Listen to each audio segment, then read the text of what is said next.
Hai, Assalamualaikum warahmatullahi wabarakatuh. Saya Siti Nura Aisyah binti Abdul Halim, pelajar jurusan Syariah, Fakulti Pengajian Islam UKM, nombor matrik A176804. Tugasan ini adalah di bawah kendalian Dr. Zulkifli Abdul Ghani. Jadi, saya di sini telah membuat kajian yang berkaitan dengan pendekatan dakwah melalui aplikasi TikTok.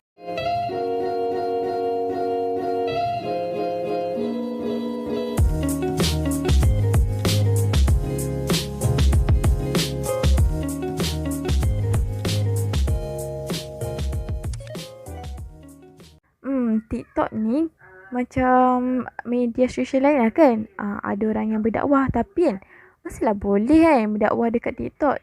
Persoalannya, apakah pendekatan yang digunakan oleh pengguna TikTok untuk menyampaikan dakwah? Jom kita dengarkan bingkisan ini. Sebelum kita pergi lebih lanjut mengenai kajian, saya akan menerangkan objektif kajian serta kaedah kajian yang digunakan dalam kajian ini. Objektif kajian yang pertama iaitu mengenal pasti sejarah, fungsi serta bilangan dan kumpulan pengguna aplikasi TikTok. Yang kedua, mengkaji kaedah pendekatan dakwah melalui aplikasi TikTok. Kaedah kajian yang digunakan adalah kaedah dokumentasi.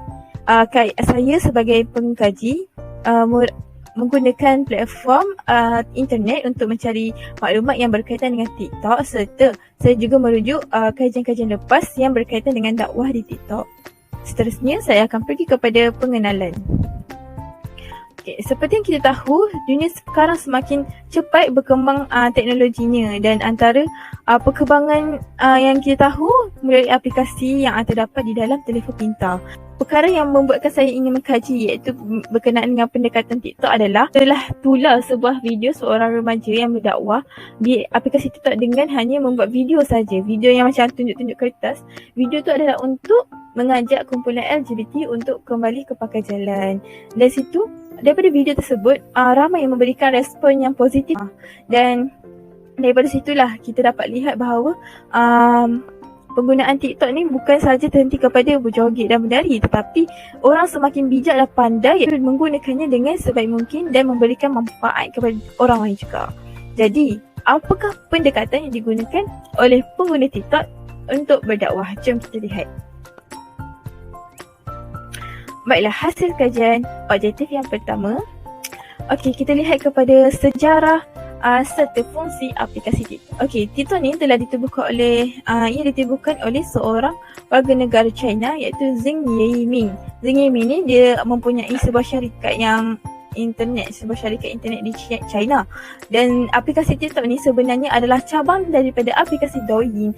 Aplikasi Douyin ni sebenarnya muncul dahulu berbanding aplikasi TikTok. Contohnya, apa yang lainnya dengan Douyin adalah sebab TikTok dia mempunyai fungsi yang lebih kurang sama dengan Douyin, cuma dia tidak mempunyai, Douyin ni tak ada akses kepada kandungan lain, tapi TikTok ada. TikTok dia lebih banyak dan dia boleh akses kepada benda-benda lain juga.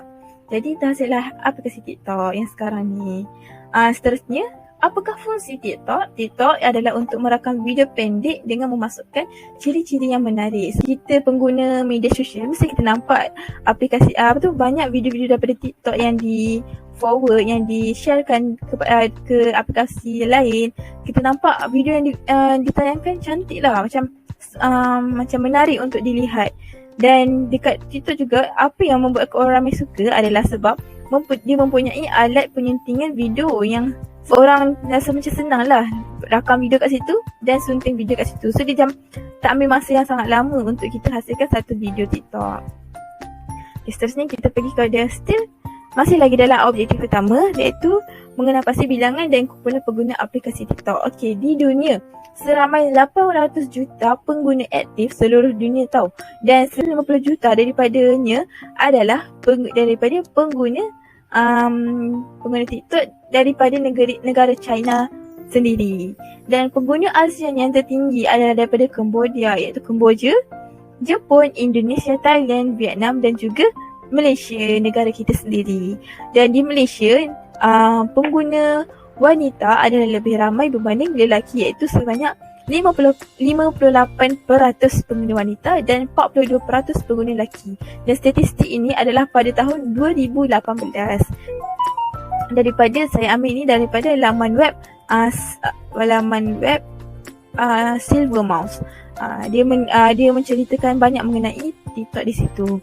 Dan mungkin pada hari ini bilangan pengguna di TikTok adalah mungkin meningkat dan juga mungkin menurun, tapi saya rasa mungkin meningkat sebab ramai dah tahu manfaat yang terdapat di aplikasi TikTok. Seterusnya kita ke aktif yang kedua, iaitu pendekatan dakwah di aplikasi TikTok. Seperti yang kita tahu, kita sebagai umat Islam sekarang ni adalah kita wajiblah untuk kita berdakwah sebab orang yang bergelar Islam wajib berdakwah. Jadi antara salah satu platform yang kita boleh gunakan untuk berdakwah adalah dengan menggunakan aplikasi TikTok. Jadi pendekatan dakwah yang digunakan adalah dengan yang pertama iaitu penghasilan video. Penghasilan video kreatif tapi berdurasi pendek. Jadi kalau orang zaman sekarang ni suka tahu tengok video berbanding tengok gambar sahaja. Jadi videonya merupakan salah satu senjata utama jugalah untuk kita berdakwah di media sosial sebab ramai yang suka tengok video berbanding gambar. Jadi dan lebih-lebih lagi kalau video tu berbentuk yang pendek. Kadang-kadang orang ni tak mau dengar ceramah panjang-panjang, dia tengok yang pendek-pendek yang macam lepas tu yang macam mudah untuk kita dengar, macam boleh scroll. Jadi dakwah yang kita gunakan adalah dakwah yang bentuk video yang menarik.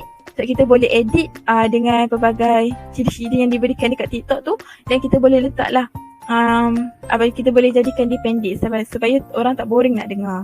Jadi yang kedua iaitu dengan penggunaan bahasa. Bahasa juga sangat penting untuk kita sebagai pendakwah menyampaikan dakwah yang kita ingin sampaikan kepada orang yang mendengar. Penggunaan bahasa biasa kalau orang Malaysia, orang Melayu, kita akan gunakan dalam bahasa Melayu lah. Tapi kalau kita tengok kat luar negara, ramai juga yang menggunakan dalam bahasa Inggeris. Tapi bahasa Inggeris yang mudah difahami oleh semua orang. Bukanlah bahasa yang jarang didengar. Tapi kalau kat Malaysia, kita kan ada banyak logat so orang boleh dengar. Ada juga yang berdakwah menggunakan logat bahasa logat negeri masing-masing. So ia nampak lagi menarik lah. Macam tu. Dan dia akan menarik perhatian ramai orang. Dan seterusnya yang terakhir iaitu penggunaan lagu tular dan menarik. Lagu pun memainkan peranan dalam satu video. Yang TikTok pun ada menyediakan pelbagai muzik ataupun lagu yang menarik perhatian orang. Jadi lagu yang menarik itu akan membuatkan orang ramai akan tertarik lah. Bila guna lagu viral, kita punya video akan mudah ditayangkan di dalam search discovery semua orang yang pengguna TikTok. Jadi dia akan jadi viral. Macam itulah. Jadi itu adalah salah satu senjata kita sebagai pendakwah gunakan untuk berdakwah di aplikasi TikTok. Tapi kita perlu ingat kadang-kadang ada juga lagu yang liriknya tidak elok. Jadi kita perlu tapis dahulu sebelum menggunakannya. Seterusnya yang terakhir kita akan pergi kepada contoh pendakwah di TikTok iaitu adalah Ustaz Ahmad Dasuki, Ustaz Adinur Roslan dan Imam Muda Ashraf. Kesimpulannya, kita sebagai orang Islam yang menganut agama Islam yang bersyahadah haruslah berdakwah menjalankan tanggungjawab kita untuk berdakwah kepada orang lain. Kerana dalam surah Ali Imran ayat 110 Allah berfirman kuntum khairu ummatin ukhrijat linnas ta'muruna bil ma'ruf wa tanhauna 'anil munkar wa tu'minuna billah. Jadi kita sebagai pendakwah menjalankan tanggungjawab dakwah itu, tetapi kita juga perlu ada ilmu mengenai ilmu-ilmu teknologi lain dan kita perlu bergerak seiring dengan teknologi yang berkembang sekarang. Seperti mana aplikasi TikTok sekarang. Mungkin ada yang tak nak guna, mungkin sebab dia dah biasa guna media sosial lain, jadi tak apa. Kita guna yang mana kita hebat dalam bidang itu. Jadi tak salah nak gunakan aplikasi TikTok itu, tetapi kita perlulah gunakan ke arah kebaikan dan menyebarkan dakwah kerana itu adalah tanggungjawab kita. Itu sahaja daripada saya. Sekian. Assalamualaikum.